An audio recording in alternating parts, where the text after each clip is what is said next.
नमस्कार, NTV India news में आपका स्वागत है। साक्षी पेश है आज की प्रमुख हलचल।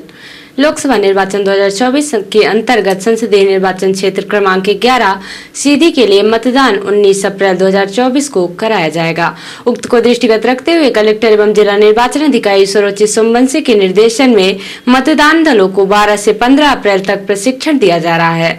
शुक्रवार को संजय गांधी महाविद्यालय में प्रथम दिवस चुनाव प्रशिक्षण दल के साथ आयोजित किया गया। प्रशिक्षण के दौरान सभी कमरों में सेक्टर ऑफिसर्स भी मौजूद रहे। प्रशिक्षण में सामान्य परिचयात्मक विवरण, मॉक पोल के पश्चात ईवीएम, वीवीपैट, सीलिंग, पीठासीन अधिकारी के निर्वाचन दिवस की रिपोर्ट, खराब यूनिट का बदलना, ईवीएम, वीवीपैट का परिचालन समझाया गया। साथ ही मास्टर ट्रेनर्स द्वारा ईवीएम से लेकर मतपत्र, पोस्टल बैलेट, विभिन्न प्रकार के लिफाफे आदि के बारे में विस्तार से प्रशिक्षण दिया। प्रशिक्षण में पीठासीन अधिकारियों, मतदान अधिकारियों के कर्तव्यों के साथ साथ मतदाता सूचना पर्ची के संबंध में विस्तार से बताया।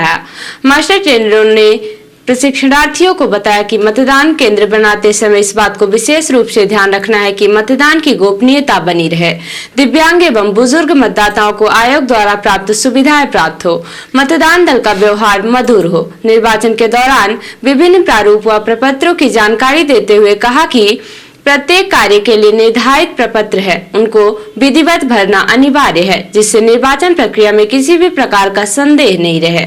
इस दौरान सभी को मशीन संचालन का हैंड्स ऑन प्रशिक्षण दिया गया। भारतीय जनता पार्टी के राष्ट्रीय अध्यक्ष श्री जगत प्रकाश नड्डा जी ने मध्य प्रदेश के सीधी और छिंदवाड़ा में आयोजित जनसभाओं को संबोधित किया। उन्होंने इंडिया गठबंधन को परिवारवादी और भ्रष्टाचारी बताते हुए आदरणीय प्रधानमंत्री श्री नरेंद्र मोदी जी पर अपमानजनक टिप्पणी करने वाले नेताओं पर जमकर निशाना साधा। उन्होंने लगातार तीसरी बार प्रचंड जीत के साथ भाजपा की सरकार बनाने का आह्वान किया। इन कार्यक्रमों में मुख्यमंत्री श्री मोहन यादव, भाजपा प्रदेश अध्यक्ष व खजुराहो सांसद श्री विष्णुदत्त शर्मा, उप मुख्यमंत्री श्री राजेंद्र शुक्ल, कैबिनेट मंत्री श्री कैलाश विजयवर्गीय, सीधी लोकसभा प्रत्याशी श्री डॉक्टर राजेश मिश्रा और छिंदवाड़ा लोकसभा प्रत्याशी श्री विवेक बंटी साहू एवं अन्य पदाधिकारीगण उपस्थित रहे। राष्ट्रीय अध्यक्ष श्री जगत प्रकाश नड्डा जी ने कहा कि जनता का उमंग उत्साह देखकर यह भरोसा होता है कि जनता ने मन बना लिया है, एक बार फिर मोदी सरकार बनेगी और प्रचंड बहुमत से 400 पार सीट जीतेगी। मध्य प्रदेश विधानसभा के चुनाव के दौरान जनता को विश्वास हो गया था एमपी के मन में मोदी है और मोदी के मन में एमपी है, और अब आगामी लोकसभा चुनाव में भी जनता का भरोसा हो गया है, मोदी के मन में देश है और देश के मन में मोदी है। श्री नड्डा ने कहा कि प्रधानमंत्री श्री नरेंद्र मोदी जी ने 10 वर्षों से राजनीति की परिभाषा बदल डाली है। अब वोट बैंक की राजनीति नहीं, रिपोर्ट कार्ड की राजनीति होती है। आदरणीय प्रधानमंत्री श्री नरेंद्र मोदी जी ने संकल्प लिया है कि कोई भी भारत का नागरिक कच्चे मकान में नहीं रहेगा, बल्कि सबको पक्का मकान आवंटित किया जाएगा। सीधी लोकसभा क्षेत्र में जैसे जैसे लोकसभा चुनाव के मतदान की तिथियां नजदीक आती जा रही हैं, वैसे वैसे भारतीय जनता पार्टी और कांग्रेस के कार्यकर्ता पदाधिकारी अब जमीन पर उतर गए हैं और मतदाताओं के पास घर घर जाकर डोर टू डोर प्रचार करने में लगे हैं। सीधी शहर में भी कांग्रेस पार्टी के कार्यकर्ताओं ने शहर की सड़कों में उतरकर एक एक मतदाता से संपर्क किया और अपना घोषणा पत्र देकर मतदाताओं को वोट करने की अपील की।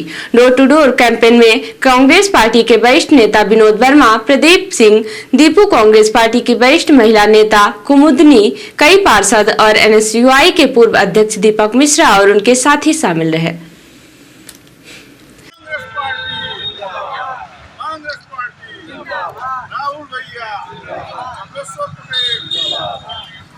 विगत वर्ष सीधी शहर के रहने वाले अमजद हुसैन, पिता मोहम्मद हुसैन, निवासी सराफा बाजार जामा मस्जिद के लड़के अरशद हुसैन, उम्र 23 वर्ष की मूडी तालाब में संदिग्ध अवस्था में डूबने से मौत हो गई थी, जिसको लेकर राजनीतिक दलों द्वारा भी जमकर हल्ला किया गया था। इतना ही नहीं, मृतक के पीड़ित परिजनों ने भी कोतवाली में अपना संदेह व्यक्त कर कुछ आरोपियों पर संदेह जताया था, लेकिन लंबे समय तक जांच पड़ताल करने के बाद भी कोतवाली पुलिस ने आरोपियों के खिलाफ मुकदमा दर्ज नहीं किया था, जबकि पुलिस अधीक्षक द्वारा गठित SIT की रिपोर्ट भी प्राप्त हो चुकी थी। लंबे समय तक आरोपितों के खिलाफ मुकदमा दर्ज नहीं किए जाने के बाद पीड़ित के पिता ने एसआईटी द्वारा दी गई जांच रिपोर्ट की कॉपी निकलवाई गई और हाई कोर्ट में पिटीशन दायर की गई, जिसके बाद उक्त मामला न्यायालय के संज्ञान में आने और कोतवाली पुलिस से जानकारी तलब करने पर कोतवाली पुलिस द्वारा उक्त मामले में 3 आरोपियों जिनमें प्रद्युम्न मिश्रा, मोहम्मद वसीम, मोहम्मद मुस्तकीम के नाम शामिल हैं, के विरुद्ध एफआईआर दर्ज कर दी गई है।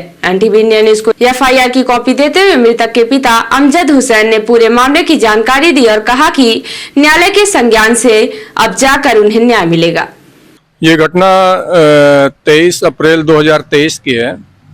लड़के की बॉडी मूडी तालाब में 24 तारीख को तालाब में मिली थी मृत अवस्था में, जिसमें संदेह था, हमें संदेह नहीं, पूरा यकीन था कि उसका मर्डर किया गया है और सीधी कोतवाली से सही जांच नहीं हो रही थी। तो हमने माननीय पुलिस अधीक्षक महोदय से मिलके बोला था कि इसकी सही जांच कराई जाए। तो माननीय पुलिस अधीक्षक महोदय ने एसआईटी की टीम गठित की थी।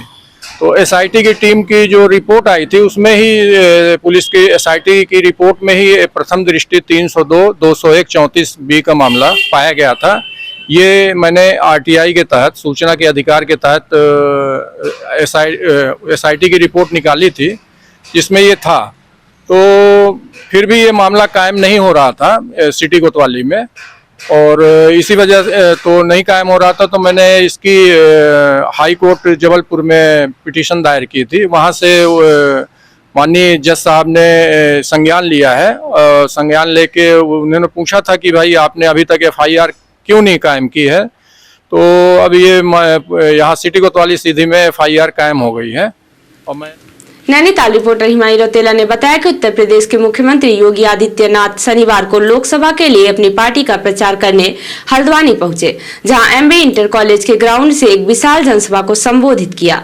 इस दौरान योगी आदित्यनाथ ने लोगों से अपील की है कि इस बार भी भारतीय जनता पार्टी के नरेंद्र मोदी को तीसरी बार प्रधानमंत्री बनाए। और अब पेश है प्रादेशिक हलचल। रीवा में बोरवेल में गिरा 6 साल का बच्चा, कोई मूवमेंट नहीं। 160 फीट पर फंसा बच्चे तक पहुंचने के लिए बनाई जा रही सुरंग। 16 को दिग्विजय शिवराज, 19 को भरेंगे नामांकन। 2 दिन की छुट्टी के बाद सिंधिया बरैया भरेंगे पर्चा। हरदा में मोबाइल चलाने की बात को लेकर दंपति में झगड़ा हुआ, पत्नी ने गुस्से में आकर तोड़ा मोबाइल, जहर खाया। और शिवपुरी में ननद से रेप करने वाला भाभी का प्रेमी भी गिरफ्तार। ननद को बहलाकर ग्वालियर ले गई थी रील बनाने की शौकीन भाभी। और अब पेश राष्ट्रीय हलचल। ईरान इजराइल जंग का खतरा, अमेरिका जंगी जहाज भेज रहा। भारत ने हेल्पलाइन नंबर जारी किया।